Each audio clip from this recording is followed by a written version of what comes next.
Isang mapagpalang araw sa ating lahat. Welcome to the 365 Daily Devotion. Ngayong araw ay July 11, 2025 at ngayon ay dadako tayo sa ating panibagong topic ng ating devotion at ang topic natin ngayon is ano ang nakita mo sa salamin. So, ikaw kapatid, tumitingin ka sa salamin. Ano nakita mo? Nakikita mo ang iyong sarili.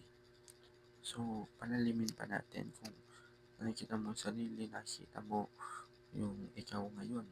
Ano ka ngayon? For example na lang is, pagtingin mo sa lamin ay isa ka ng pulis.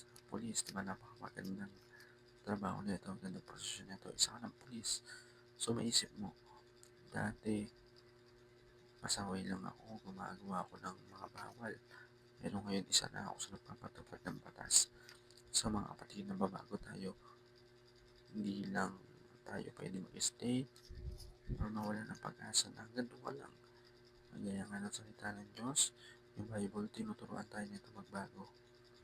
Tinuturuan tayo kung ano nga dapat natin gawin. So, Old Covenant, ito yung topic natin.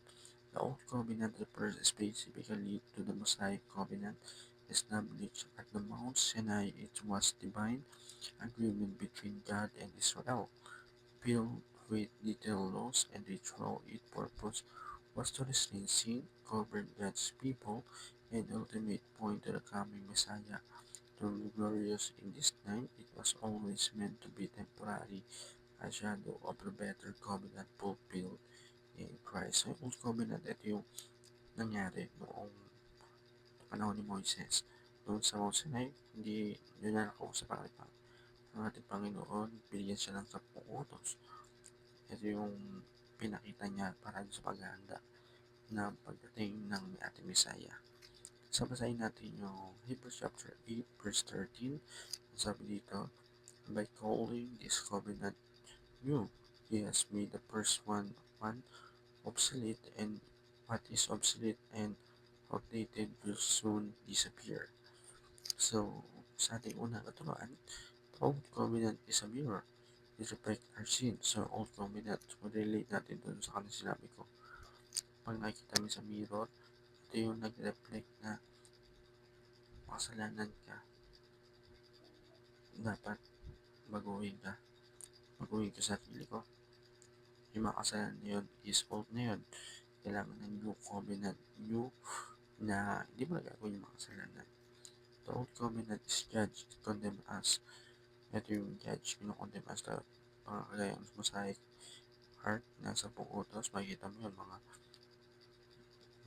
judge. Kaya dati mo gawin yun kasi nga yun yung mga bawal eh. Bawal na hindi sundin. Yan yung mga dapat. So, nahihirapan tayo aminin yun na hindi natin nasusunod yun. The Old Covenant is a tutor. It's a point of Christ.